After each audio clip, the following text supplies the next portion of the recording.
Bapak Ibu, saudara-saudara jemaat yang saya kasihi dalam Tuhan Yesus Kristus.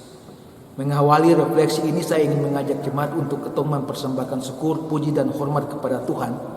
Karena oleh kasih dan perkenanan Tuhan, ketemu masih dimungkinkan menikmati kehidupan sampai di hari ini. Dan ada banyak orang yang berpikir, kalau kita mempunyai kuasa dan uang, maka hidup kita akan tenang dan bahagia. Tetapi selama COVID-19 ini kita melihat bahwa ternyata kuasa dan harta, uang tidak dapat menjamin seluruh hidup kita. Banyak orang yang terpapar COVID-19 tanpa memandang apakah ia kaya atau miskin, berkuasa ataukah ia rakyat jelata. Namun pemazmur mengingatkan kita semua bahwa sumber pengharapan yang tak pernah berubah adalah Tuhan. Tuhanlah yang dapat diandalkan. Bapak Ibu, saudara-saudara jemaat yang saya kasih dalam Tuhan, berdasarkan tema pemberitaan minggu ini, menjadi keluarga yang berharap kepada Tuhan, kita akan memaknai firman Tuhan saat ini dengan pikiran utama. Pengharapan kepada Allah adalah satu-satunya sumber kekuatan kita. Karena itu, ada beberapa pikiran pokok yang mau saya sampaikan di saat ini. Yang pertama, pemazmur tampak gelisah. Pada satu pihak ia tidak dapat ke bait Allah di Yerusalem karena ia tinggal jauh di luar Palestina. Di pihak yang lain, ia tinggal di antara orang-orang yang bukan Yahudi yang merendahkannya.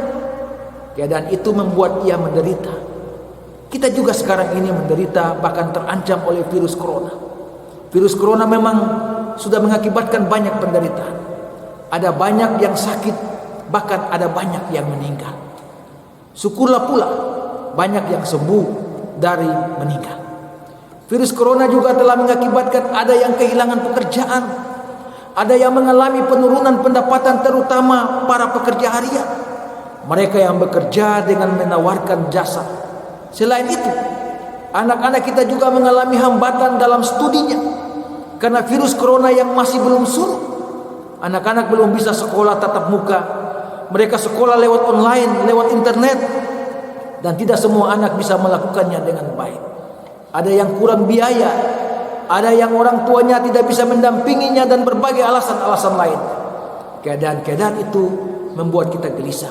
Kita merasa tidak berdaya. Dan dalam keadaan tidak berdaya itu kita percaya hanya Tuhan yang dapat menolong kita. Yang kedua, saudara-saudara, Tuhan tidak diam.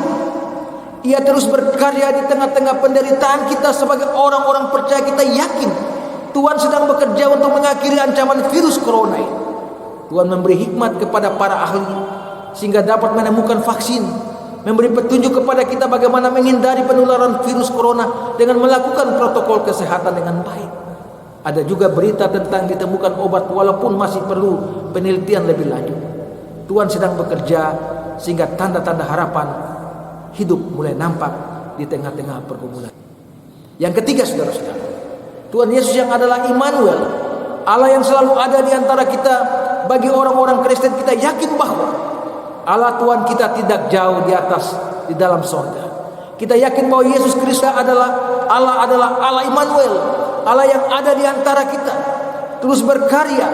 Ia rela menderita bersama kita.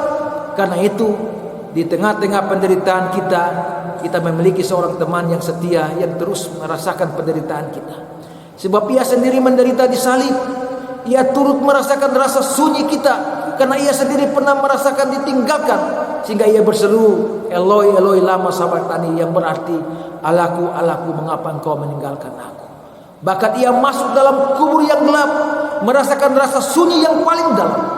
Jadi kalau saudara susah, gelisah dan merasa sunyi saat ini, ada Tuhan Yesus bersama-sama saudara. Dan bukan itu saja, saudara juga punya pengharapan untuk keluar dari rasa sunyi saudara itu. Sebab Kristus Tuhan kita bangkit dan akan membebaskan saudara-saudari dari penderitaan saudara-saudari.